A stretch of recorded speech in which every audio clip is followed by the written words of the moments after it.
I remember when the late Kobe Bryant scored 60 points in his last game. And he set a record for the most shots ever taken in the game. And I worked with somebody at the time, and he hated it. He said, that's not how you end it. And I argued, no, that's exactly how it should end for Kobe Bryant. Kobe Bryant was authentic to himself. Kobe Bryant, Laker fans would tell you, he often shot too much. But Kobe Bryant setting an NBA record on his last game, shooting the most shots ever and dropping 60, was perfect. Kobe was a performer, an entertainer, closest thing we've seen to Jordan, and it worked for me. I thought that's authentic. That's who Kobe is. Had Kobe come out and set a record for assists, you'd be like, what? That's not who Kobe is. Russell Westbrook did something last night. Now, he didn't try to do it like Kobe, but it was a perfect night that symbolizes Russell Westbrook. Russell Westbrook is insanely athletic. Top 5 athlete league history. Wildly fun. Polarizing. And last night, he set the all-time NBA record for triple-doubles. And at the end of the game, with plenty of time, he took a three-pointer and missed. It was not great judgment. He had time to drive and draw a foul. He's good at that. And he missed a three-pointer. Of course he did. That's how he should set the record. And this is not a criticism of him. When Jameis Winston's last pass as a Buccaneer was a pick six, you're like, well, that's kind of what it should be. Russell Westbrook gave you both facets of his game last night. His utter brilliance, his unmistakable athletic ability, his brilliant talent carved through years of focus and determination. You got that. And he missed a three-pointer badly when he should have driven, gotten fouled, and headed to the line. You get that. He's won 7 playoff games since he and KD got a divorce, and that's with James Harden and Paul George at 2 different stops. He is one of the most unique players ever. People say Iverson. I think he's more athletic than Iverson. I think he's stronger than Iverson. I think he's more vertical than Iverson. He may not be as fast. I'm not sure anybody's ever been as fast as Iverson. But you got a little of both yesterday. In fact, you got a lot of both. Can't really shoot. Judgment sometimes we don't love. But he now holds an NBA record, one that means a lot to him. Not much to most people. I'm not really a triple-double guy, but it means a lot to Westbrook. Poll most basketball fans, it doesn't mean a lot to them. But that, too, has always been Westbrook. He's a little different. He's contrarian. He's unique. And now, fittingly, he's a record holder. When Jameis Winston's last pass as a Buccaneer was a pick six, you're like, well, that's kind of what it should be. Russell Westbrook gave you both facets of his game last night. His utter brilliance, his unmistakable athletic ability, his brilliant talent carved through years of focus and determination. You got that. And he missed a three-pointer badly when he should have driven, gotten fouled, and headed to the line. You get that.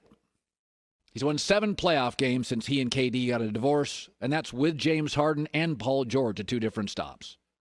He is one of the most unique players ever. People say Iverson. I think he's more athletic than Iverson.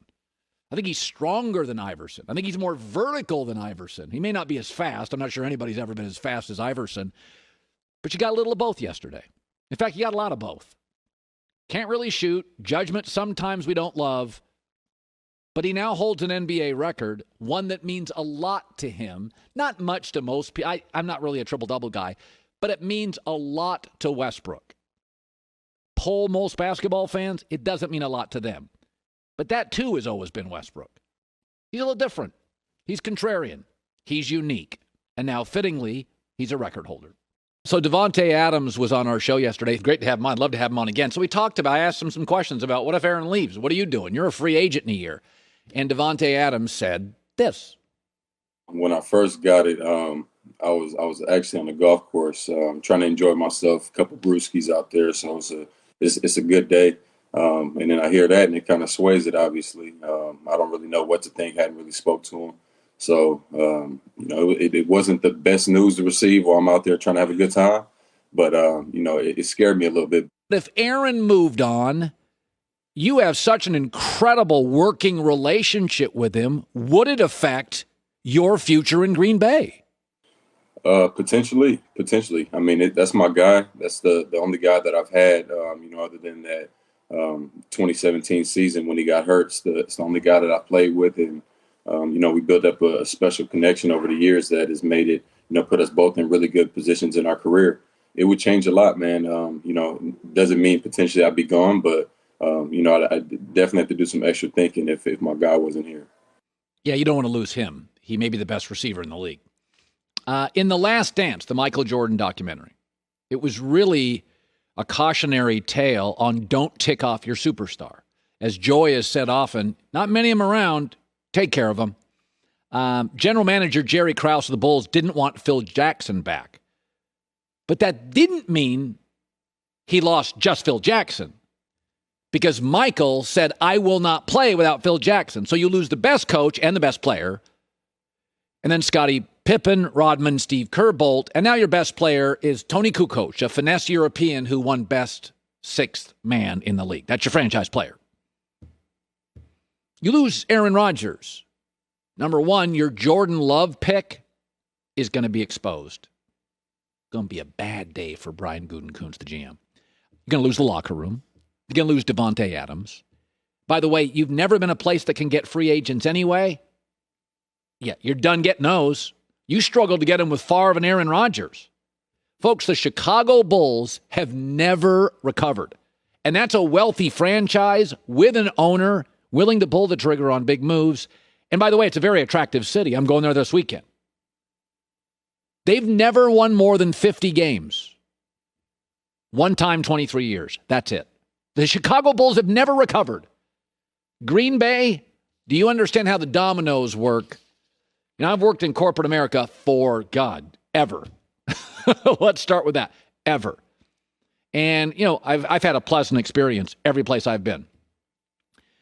But I'll tell you something.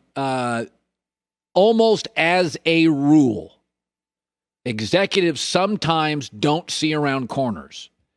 And you think one move stands on its own. And it is incredible in my career doing this, how often one move becomes two, becomes three, becomes four. You lose Aaron Rodgers, you better have a backup plan. You better be trading with somebody with a quarterback. Minimum Derek Carr. Because you bring Teddy Bridgewater in, nice guy, but they don't play the same. So there are, you lose a Jordan, you lose an Aaron Rodgers. There is such a waterfall effect of just people moving on. Agents like, don't play. Why would an agent want one of his receivers to go to Green Bay? Your catches are going to go down. That's what I always said about the Tim Tebow fascination. I was always like, wide receivers are never going to want to play in Denver. They had Demaryius Thomas and Eric Decker. Their numbers plummeted. Tebow's gone. Peyton Manning comes in. Now they're all pros. Now they're getting... the bottom line is you lose Aaron and Jordan Love stinks if he does. And by the way, their GM said this past, week, he's a long way off. What free agent wants their career to end in the smallest city? So it is Davante Adams. You're not gonna get another Davante Adams. Like he's a Hall of Famer. He's maybe the best red zone receiver in the NFL. Like there's not a lot of him on the conveyor belt. Like those Jason Taylors, Davante Adams, just don't.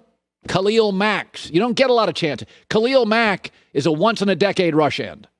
Giants have never gotten a Lawrence Taylor. Bulls have never gotten anything close to Michael Jordan. Zach LaVine, that's Michael Jordan. That's about as close as they've had. Hi, everybody. Thanks for watching. Subscribe here to get the latest from the show. Also, be sure to check out more of the best clips from The Herd or go watch a few segments from other shows on FS1.